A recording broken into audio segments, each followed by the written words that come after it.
है, उनकी तरबियत फरमाई है, उनको करीब फरमाया। मेरे हबीब करीम सल्लल्लाहु अलैहि वसल्लम ने फरमाया इधर आ बैठ जा, बैठ गए। हुजूर ने फरमाया तू पसंद करता है तेरी माँ के साथ कोई बदकारी करे? हुजूर नहीं। फरमाया तू पसंद करता है तेरी बेटी के साथ कोई बदकारी करे? या रसूलल्लाह मैं आंखें निकाल दूंगा। हुजूर ने फरमाया तू पसंद करता है तेरी बहन के साथ? हुजूर मैं काट डालूंगा वो हाथ जो मेरी बहन की तरफ उठेंगे। फरमाया तू पसंद करता है कि तेरी खाला फुफी ममानी की तरफ कोई ऐसी हरकत करे?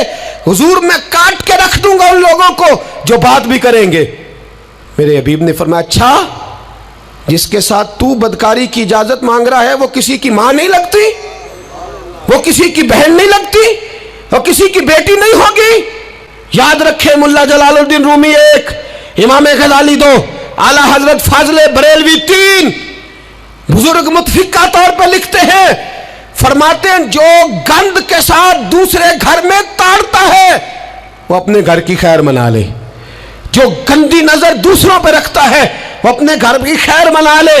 इसलिए कि जो जुर्म वो किसी के खाते में डालेगा वो सजा बन के उसके घर की तरफ लौटा दिया जाएगा, जो बदकारी वो किसी के खाते में डालेगा वो सजा बन के अल्लाह उसके घर की तरफ लौटा देगा। अगर अपने घर को पाक रखना चाहते हो तो दूसरों की तरफ पाक नजर रखनी शुरू कर दो। अगर चाहते हो कि तेरा घर अजीब मामला है ना, बेटे को तो पसंद की शादी की इजाजत है तो बेटी को इजाजत क्यों नहीं? अगर तेरा बेटा पसंद की शादी करेगा तो याद रखना फिर जब किसी की बेटी ये लफ्ज बोलती है फिर इज्जतों के जनाजे निकलते हैं, फिर उरियानी फहाशी का जो है वो कलक लगता है माथे पर। फिर याद रखना चारों जानिब से रुसवाइयां तेरा नसीबा होती है। अगर तू बेटी को रोकना चाहता है तो बेटे का हाथ पकड़, अगर तू बेटी को साफ रखना चाहता है तो बेटे को शर्मो हया की चादर उड़ा, अगर तू बेटियों के किरदार की हिफाजत करना चाहता है तो पहले बेटे को पाबंद शरीयत बना, पहले इसकी तरफ देख। मेरे दोस्तों ये 5 चीज़ें हमारा बुनियादी नुक्ता है।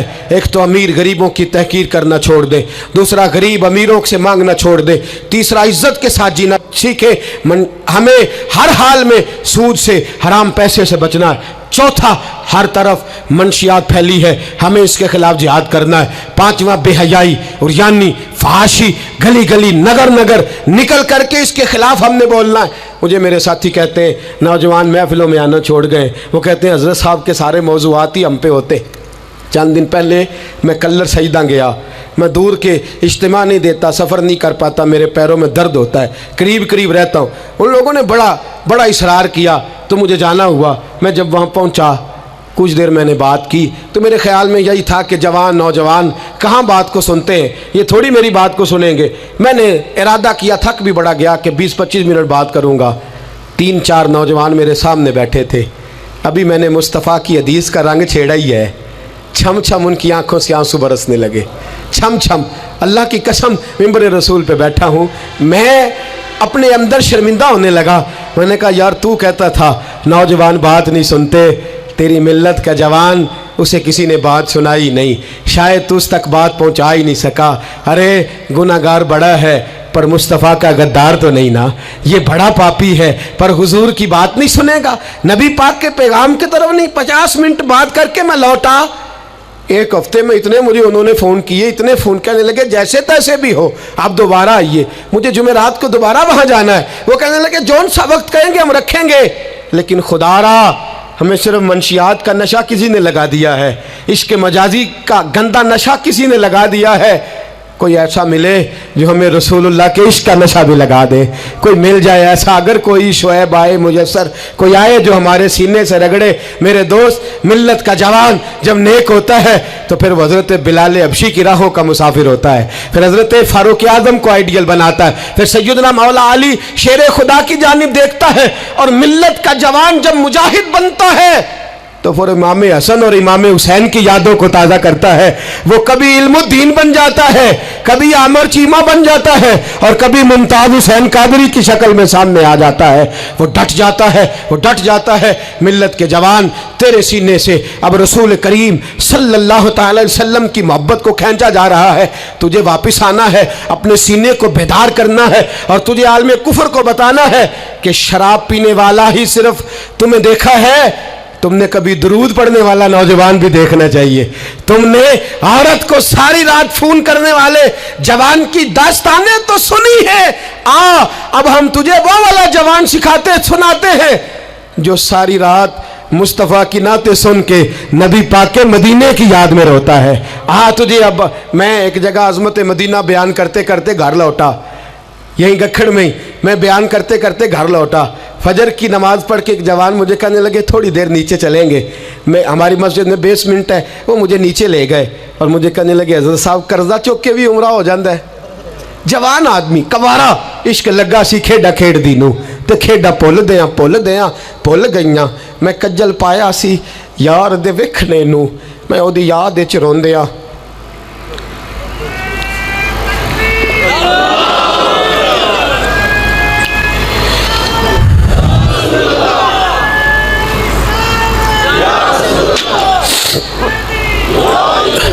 कहा कर्जे के साथ भी जाया जाता है। तो मैंने कहा क्या हो गया, क्या बात है? कहने लगे कसम अल्लाह की इज़्ज़त की, मैं तो सारी रात मदीने की गलियों में ही घूमता रहा हूँ। मुझे तो आज पता चला है कि यूरोप की बात, दुबई की बात, शारजा की बात नहीं करनी चाहिए। बात जब भी करनी चाहिए रसूलुल्लाह के मदीने की करनी चाहिए। दोस्तों, मिल्लत का जवान लौट सकता है, ये वापस आ सकता है। खुदारा माँ बाप भी सोचें, माँ बाप भी तवज्जो करें। मैं आज सुबह एक विज़िट करने के लिए यहाँ आया। मैंने यहाँ नौजवानों को काम करते देखा और मैं बहुत थोड़ा काम करता हूँ, अल्लाह जानता है। इस दफ़ा तो मुझे कहने लगे हज़रत जी आप बड़ी टेंशन लेते हैं हर काम की, आप बेफिक्र हो जाएं, आप देखें सारे काम हम कर लेंगे।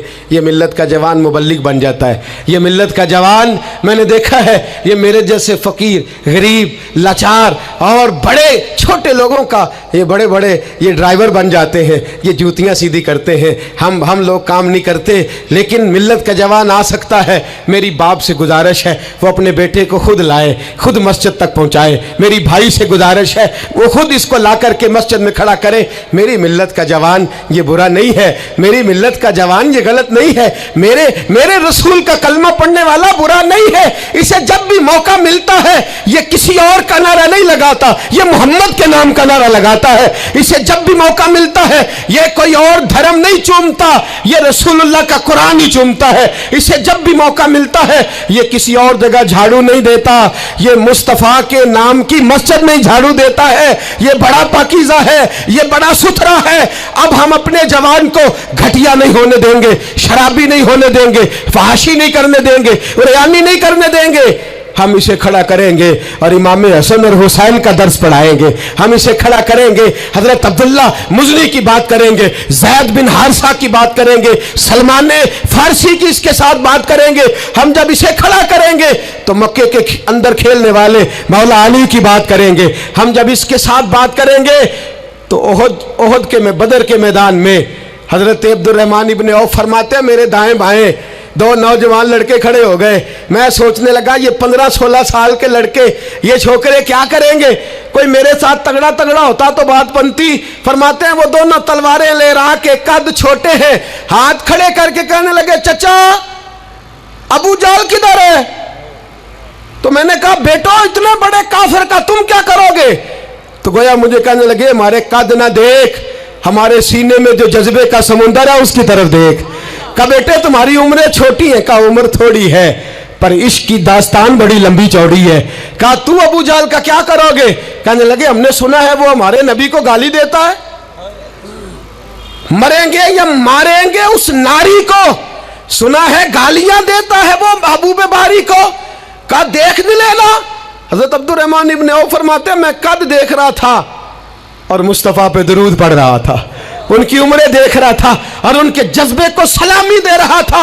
मैं कह रहा था नहीं नहीं, मिल्लत में जब तक मुअव्वज़ और माद रहेंगे ना कोई गुस्ताख पैदा होगा, ना कोई दीन का लुटेरा पैदा होगा। कहते हैं वो जवान कहने लगे अबू जहल का एड्रेस बताइए। मैंने कहा वो सामने आ रहा है। कहते वो दौड़ते गए दौड़ते इश्क लगा सी खेडा खेड़ दी नू तो मैनू खेडा भुल गईयां। मैं कज्जल पाया सी यार दे वेखने नू, फिर ओदी याद विच रोंदियां ही डुल गईयां। हैदर शाह इस गली कदे ना रुलदी पर हुण रुल गईयां। कहते हैं दौड़े गए, तलवारें चमकाते गए, अबू जाल के टुकड़े हिस्से बखरे करते गए। कहते हैं फिर तलवारें लेके सीधे दर रसूल पे पहुंच गए। कहने लगे सोनिया तेरा सामने तेरा दुश्मन हमने मार दिया है, हुजूर तेरा बेअदब हमने मार दिया है। हुजूर की आंखों में आंसू है, लबों पे मुस्कुराहट है। मेरे हबीबे करीम ने रो के फरमाया बताओ तो सही किसने मारा है। छोटा भाई कहता सोनिया मैंने मारा है, बड़ा कहता मैंने मारा है। फरमाया नहीं, दोनों तलवारें दिखाओ। दोनों की तलवारों को खून लगा था। फरमाया मैं तुम दोनों को इनाम देता हूं, तुम दोनों नहीं मारा है, जाओ तुम दोनों नहीं मारा है। मेरी मिल्लत का जवान उठेगा, ये इनकलाब बर्पा करेगा। कोई इसका कद ना देखे, कोई इसकी जेब में पड़ा हुआ पैसा ना देखे, कोई ये ना देखे कि ये किस कबीले से है, कोई ये ना देखे ये किस बरादरी से है, कोई ये ना देखे ये किस छोटे गांव में रहता है। ये छोटे से गांव से उठेगा, ये छोटी सी बरादरी से उठेगा, ये बज़ाहिर थोड़े पैसे लेके उठेगा, लेकिन पूरी दुनिया पे चमकेगा और जिधर जिधर भी जाएगा रसूलुल्लाह के नाम के नारे बुलंद करता चला जाएगा, हुजूर के नाम का पैगाम देता जाएगा। नौजवान उठेंगे इंशाअल्लाह, नौजवान निकलेंगे इंशाअल्लाह। नारे रिसालत, नारे रिसालत, ये पहरा लगेगा और इंशाअल्लाह बड़ी जल्दी हम देखेंगे इस सरजमीन से ये धोखा और फरेब भी भागेगा, इस सरजमीन से भिखारी भी खत्म होंगे, हम देखेंगे इस मिल्लत से नशा भी खत्म होगा, हम देखेंगे मस्जिदों में बूढ़े नहीं मिलेंगे, इंशाअल्लाह जवान भी सर सजदे में रखे हुए मिलेंगे। और इंशाअल्लाह अब बूढ़ी दाढ़ियां नहीं रखेंगे, अब चेहरों पे काली स्याह दाढ़ियां नजर आएंगी और कुफर को पैगाम मिलेगा कि रसूलुल्लाह को मानने वाले भी हैं और रसूलुल्लाह को अपनाने वाले भी हैं। ऐसा होगा इंशाअल्लाह ताला, हम ये काम करेंगे इंशाअल्लाह ताला। हम जुमे में भी, और मैंने पहले कहा कि सिर्फ मैं नहीं, जहां भी कोई दर्दमंद आलिम आपको मिले आप वहां पहुंचे, जहां भी आपको कोई चराग रोशन करता मिले उसकी रोशनी हासिल करें। हक अकीदे का सच्चा हो, अमल का पुख्ता हो, आप जाएं दर्द की बात सुने। जहाँ तक हमारा ताल्लुक़ है, मैं एक महीने में दर्जनों जगह पर जाने की कोशिश करता हूँ, मैं निकलता हूँ, मैं अपनी बिसात भर ये कोशिश करता हूँ। मेरी चाहत है कि मेरे साथ जो जवान जाते हैं वो मुझसे ज़्यादा नौकरी करते हैं, वो मुझसे ज़्यादा खिदमत सर अंजाम देते हैं, वो मुझसे ज़्यादा हिम्मत और दिलेरी करते हैं और ये पैगाम फैल रहा है, ये फूल रहा है। मैं अकेला ही चला था जानिबे मंजिल, मगर लोग मिलते ही गए और कारवां बनता गया। हर इतवार को मगरिब से इशा तक हम जामिया रहमानिया में भी इकट्ठे होते हैं। मेरी जवानों से गुजारिश है मोबाइल घर छोड़ के कल मगरिब के बाद आ जाएं। जिसको इतवार को वक्त ना मिले वो जुमे की नमाज में हमारे साथ शरीक हो जाए, जिसको वज़ीराबाद में दर्स में शरीक होने का वक्त मिले वो वहाँ आ जाए, जिसको गुजरांवाला में मौका मिले वो वहाँ आ जाए। वो हज़रात फैलने, अब थोड़ा थोड़ा अपनी इस बैटरी को चार्ज करते जाओ। आज अब यहाँ से निकलेंगे शैतान फिर हमला करेगा, फिर आपको ताड़ेगा, फिर गलत मशवरा देगा, लेकिन आज ही हमने मोबाइल से सारी गंदी चीज़ें डिलीट करनी है, अपने नबी के साथ वफा करनी है, करेंगे इंशाअल्लाह ताला। हमने हर गंद निकाल देना है। अब हमारे मोबाइल से जब भी आवाज़ आएगी या कुरान पढ़ने की आएगी या रसूलुल्लाह की नात की आवाज़ आएगी, निकाल देंगे हम गंद। हम निकलेंगे, नज़र भी पाक होगी, किरदार भी पाक होगा और हम इंशाअल्लाह इस पैगाम मोहब्बत को पूरी दुनिया में फैलाएंगे। हर शख्स जिस मनसब पर बैठा है वो दीन की बात करे, वो दीन का पैगाम दे, वो दीन का दर्स दे, हुस्न सलूक, इखलाक, मुरव्वत। मेरे दोस्त पूछते हैं दीन का काम कैसे करना है, मैं कहता हूँ सियासतदानों से सीख लो। बड़े बड़े चौधरियाँ पर गली गली जाते हैं, वो दुनियादारी के लिए जाते हैं, तुमने रसूलुल्लाह के लिए जाना है, तुमने मुस्तफ़ा के लिए जाना है। वो लोगों को ज़ात के हक में, अपने हक में कायल करते हैं, तुमने लोगों को रसूलुल्लाह की ज़ुल्फ़ के हक में कायल करना है, तुमने महबूब के हक में कायल करना है। जब तुम्हारा मकसद इतना आला है तो अल्लाह हिम्मत भी तुम्हें आला ही अता फरमाएगा, अल्लाह जज्बा भी तुम्हें आला ही अता फरमाएगा। इतनी तादाद में साथी पीछे खड़े रह गए, माएँ बहनें बच्चियाँ बड़ी मोहब्बत से आईं। मैं एक एक का इसी तरह शुक्रिया अदा करता हूँ। आप यूँ समझिए कि मैं पलकों पे बिठाए हुए हूँ आप हजरात को। इंशाअल्लाह ये इज्तिमा सजते रहेंगे, रमज़ान आएगा, फजर के बाद इसी तरह से ये चहक महक जारी रहेगी, ये सिलसिला जारी रहेगा जब तक ज़िंदगी रहेगी। इंशाअल्लाह ताला इस काम को करने की कोशिश करते रहेंगे और इंशाअल्लाह ख्वाहिश है कि जब दुनिया से मरेंगे जाएंगे तो फिर भी कोशिश करेंगे कुछ ऐसे नकूश छोड़ जाएं, कुछ ऐसे रंग छोड़ जाएं जो यादें ताज़ी करते रहें, जो अंदाज़ लोगों तक पहुँचाते रहें। बस आप हजरात का खुलूस चाहिए, आपकी मोहब्बत चाहिए, आपका प्यार चाहिए। आप हजरात की दुआ और आपके दो मीठे जुमले हमें चाहिए। इन जुमलों का साथ दीजिएगा, इन लफ्ज़ों का साथ दीजिएगा और दर्द के साथ इस तहरीक को अपने खुलूस से नवाजिएगा। मैंने आपको दर्जनों दफ़ा अर्ज़ कर दिया, ना कोई ग्रोही इसका मतलब है और ना ही इसका मतलब कोई भी किसी किस्म का सियासी है। इसका एक ही मतलब है कि उन्हें जाना, उन्हें माना, न रखा गैर से काम। लिल्लाहिल हम्द, मैं दुनिया से मुसलमान गया और इसका एक ही मकसद है कि मेरी ज़िंदगी का मकसद तेरे दी की सरफराजी। मैं इसीलिए मुसलमान, मैं इसीलिए नमाजी। आखिर दावाना अनिल हम्दुलिल्लाहि रब्बिल आलमीन। बहुत सारे लोग हमारे में से मानते नहीं हैं, लेकिन सारे लोग ही कानों के कच्चे होते हैं। भाई इतना फ़र्क होता है, कुछ थोड़े ज़्यादा कच्चे होते हैं और कुछ थोड़े कम कच्चे होते हैं, लेकिन सारे ही असर कबूल करते हैं। ज़माने में, सोसाइटी में जितनी चीज़ें पाई जाती हैं वो इंसान पर असर अंदाज होती हैं। इंसान बहरहाल किसी को देखता है, बहरहाल किसी के पीछे चलता है, बहरहाल वो किसी को फॉलो कर रहा होता है। कुछ मान कर फॉलो कर रहे होते हैं, तस्लीम करके, एतराफ़ करके, और कुछ बग़ैर माने किसी के पीछे चल रहे होते हैं। लेकिन हम किसी न किसी को बहरहाल फॉलो करते हैं। दुनिया में जो कुछ भी आया ना, ये भी थोड़े साल हुए हैं, मैरिज हाल को आम हुए, ज़्यादा नहीं। मैंने खुद देखा, हम छोटे थे तो ख़ानदान में एक शादी थी, दादाजी से कहा गया कि मैरिज हाल बुक करा लें, तो दादाजी कहने लगे नहीं पुत्र, तियां घरों टोरी दियां ने। अब ये कि वो बातें, ये भी कल की बात है, लंबी नहीं, 15-18 साल पुरानी होगी। फिर हम फॉलो करने लग जाते हैं। फिर लोगों का ख्याल होता है कि शायद मैरिज हाल बुक ना कराया तो लोग कहेंगे गरीब आदमी है, लोग कहेंगे शायद इनको जदीद दौर। हम ना फॉलो करते हैं, रस्म व रिवाज को फॉलो करते हैं। मिजाज होता है, जिस डगर पे सारी दुनिया चल रही होती है हम भी उसी पे चलना शुरू कर देते हैं। फिर बहुत सारी चीज़ें जो हमारे असलाफ में, हमारे बुज़ुर्गों में, हमारे बड़ों में पाई जाती थी वो पीछे रह जाती हैं और रस्म व रिवाज आगे चला जाता है। बंदा ना चाहते हुए भी फॉलो करता है चीज़ों को, ना चाहते हुए। हमारी जो पुरानी बूढ़ी ख़वातीन होती थी वो कहती थी मिट्टी की हंडिया में खाना पकाना है, सेहत ठीक रहती है।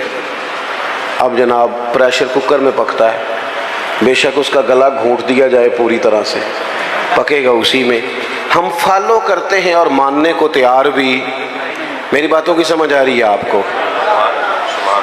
इंसान जितना भी सियाना होना, बहरहाल किसी न किसी के पीछे चलता है, उसको चलना ही पड़ता है। रब ने मसला हल कर दिया, फरमाया तुमने किसी के पीछे चलना जो है तो ऐसे के पीछे चलोगे जिसमें कमियां पाई जाएंगी। मैं तुम्हें एक ज़ात देता हूँ मदीने वाले महबूब की। लक़द कान लकुम,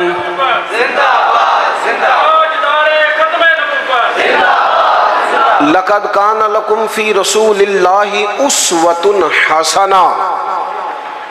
फरमाया तुम्हारे लिए नबी पाक अलैहिस्सलाम की ज़िंदगी में बेहतरीन नमूना है। सोनी बात है, हुजूर का तर्ज ज़िंदगी इख्तियार करो, नबी पाक के तरीक़ों पे चलो। हुजूर सैयद आलम सल्लल्लाहु अलैहि वसल्लम ने जो तुम्हें दिया है वो लो, हुजूर के रस्तों के मुसाफिर बनो। नबी पाक की सुन्नत को, शरीयत को, हुजूर के तरीक़ाकार को इख्तियार करो, अपनाओ। हम अगर नबी करीम अलैहिस्सलाम की तालीमात को पहले तो मोहब्बत से समझें, पढ़ें, गौर करें, सुने। ये जो हमारे जितने काम है ना, ये सारे हो गए रटे रटाए, रटे रटाए। यानी मेरी ज़ाती राय ये है कि अगर एक महफिल सिर्फ इसलिए रख ली जाए कि पर्दे में ख़वातीन बैठेंगी, सामने मर्द बैठेंगे और सिर्फ मियाँ बीवी के हुकूक जो किताबों सुन्नत में आए हैं वो बयान किए जाएं। हो सकता है उस पर वाह वाह कम हो, नारे थोड़े लगें, वेला भी थोड़ियाँ हों, दाद भी कम हो, इमदाद भी कम हो सकता है ये सारी दिहाड़ी दपे वाले मामला कमज़ोर हों, लेकिन जो रोज़ाना सैकड़ों की तादाद में तलाक़ें होती हैं, मेरा ख्याल है वो कम हो जाएंगी। रसूल पाक अलैहिस्सलाम ने जो खामन को हुकूक बताए हैं ना बीवी के, और जो बीवी को हुकूक बताए हैं खामन के, वो एहसास वाले हैं, एहसास वाले, दर्द वाले, दर्द वाले। नबी पाक अलैहिस्सलाम ने खातून से कहा, याद रखना ये इतना एहसास वाला रिश्ता है जो तुम्हारा तुम्हारे शौहर के साथ है, इतना एहसास वाला। ये नहीं फरमाया कि खुदा के अलावा किसी को सजदा जायज़ होता तो मैं अपने आप को कराता, ये नहीं फरमाया। इस बात की नज़ाकत को समझे। फरमाया रब के अलावा किसी को सजदा जायज़ होता तो मैं बीवी से कहता शौहर को करे। किस हद तक महबूब ने इस नज़ाकत को, और मर्द के लिए भी इसी तरह बयान किया। मर्द के लिए बाहर बड़े अच्छे, बड़े जनाब बेहतरीन, बड़े चौधरी साहब, बड़े साहब, बड़े अल्लामा, बड़े मुफ्ती, बड़े फलान, और घर में मूड ही नहीं सीधा करते। सुबह से बैठी है बेचारी, उसने कोई बात करनी है तेरे साथ, और ये घर की सारी टेंशनें लेके घर आ गया, कहता मैं एडा थके आया, तू मैनू गल सुना रही है, तू किसको सुनाए, किससे बात करे। नबी करीम का उसवा हसना देखें तो हुजूर एहसास करते साथ वालों का। हमारी ज़िंदगी हमारी ज़ात से शुरू होती है। मैनू रोटी पूछी जे कि नहीं, मेरे कपड़े इस्त्री होए ने कि नहीं, मैनू प्रोटोकॉल हो, तो किसी और की भी सोचना। तेरे सब खुशियाँ तेरे साथ ही वाबस्ता हैं। खुदा मुझे ऐसी खुदाई ना दे कि अपने सिवा कुछ दिखाई ना दे। हुजूर का उसवा हसना क्या है? लो हदीस पाक सुनो, आप खुश हो जाएंगे। हुजूर एक दिन घर में बैठे बैठे मुस्कुराए और फरमाया, आयशा जब तुम मुझसे राज़ी होती हो फिर भी मुझे पता चल जाता है, और जब तुम्हारे दिल में कोई बात होती है मुझे फिर भी पता चल जाता है। हज़रत आयशा बड़े तजस्सुस से अर्ज़ करने लगी, या रसूल अल्लाह सल्लल्लाहु अलैहि वसल्लम, मैं और आपसे नाराज़। हुजूर ने फरमाया, बताऊं फिर? या रसूलल्लाह फरमाइए। तो महबूब फरमाने लगे, तुम कभी कभी कसम उठाती हो? हुजूर उठाती हूँ। फरमाया, जब होती हो ना राज़ी तो कहती हो मुझे मोहम्मद मुस्तफ़ा के रब की कसम, और जब नाराज़ होती हो ना, दिल में को बात होती है, तो फिर कहती हो मुझे हज़रत इब्राहीम खलील के रब की कसम। फिर तुम हज़रत इब्राहीम का नाम लेती हो।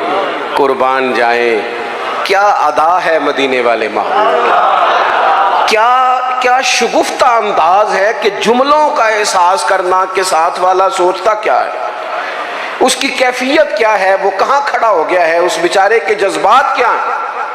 हज़रत आयशा सिद्दीक़ा तो रो ही पड़ी, अर्ज करने लगी, कुर्बान जाऊं करीम महबूब, यहाँ तक ख्याल रखते हो? कोई ज़रूरी है कि कोई रो के दुखड़ा सुनाए तो सुनना है? उसके लफ्ज़ों से गौर करो, उसके जुमलों पर गौर करो, उसकी बातें देखो, उसकी गुफ्तगू कहाँ है और वो कहाँ पहुँच गया है बेचारा, उस दर्द को महसूस करो। हुजूर फरमाने लगे, हाँ मुझे पता चल जाता है। तो सैयदा आयशा अर्ज़ करने लगी, या रसूलल्लाह, फिर कसम है मुझे उस रब की इसने आपको रसूल बनाया है, मैं नाम ही छोड़ती हूँ पर मेरे दिल में हमेशा मदीने वाले रसूल मौजूद रहते हैं। थोड़ा सा ना हुजूर का उसवा हसना हमें ज़्यादा मुश्किल बार नहीं है, घरों में है, ज़्यादा मुश्किल बार नहीं, ज़्यादा मुश्किल घर में। आप सुने जी, अल्लाह खुश रखे, हूँ मैं जाना तो मेरा काम जाने, अल्लाह आपको खुश रखे। थोड़ा डाटा हूँ, आप मेरी बात पर तवज्जो करें। अजीज़ दोस्त, होता ये है, बस सिर्फ इस मामले डाटा हूँ, बाकी अल्लाह माफ़ फरमाए, बाकी काम सादा ही है। आप परेशान हो गए, बल्कि ज़्यादा परेशान हो गया पास दोस्त, पता नहीं क्यों डांटे हैं, बड़े सादे हैं जी। अल्लाह ताला हमसे दरगुजर करे, बस कबूल करे। आप गौर करेंगे क्या कह रहा हूँ। देखो, हमें ना ज़्यादा मसाइल घर के अंदर हैं, बाहर नहीं। कुछ बंदे ऐसे होते हैं जो ज़्यादा वज़ादार होते हैं, पर्दा रखते हैं, पसंद नहीं करते, वरना घरों के अंदर की परेशानियाँ बंदे को बाहर भी कमज़ोर कर देती हैं। ये जो बाहर बंदे बड़े तलख होते हैं ना, मोटरसाइकिलों की टक्कर होती है, ये बेचारे घर में परेशान होते हैं। जाने किस उम्र में जाएगी ये आदत मेरी, रूठना उससे तो औरों से उलझते फिरना। कई दफ़ा इंसान अपनी घरेलू मुश्किलात से परेशान होता है। रसूल पाक ने ना हमें जो चीज़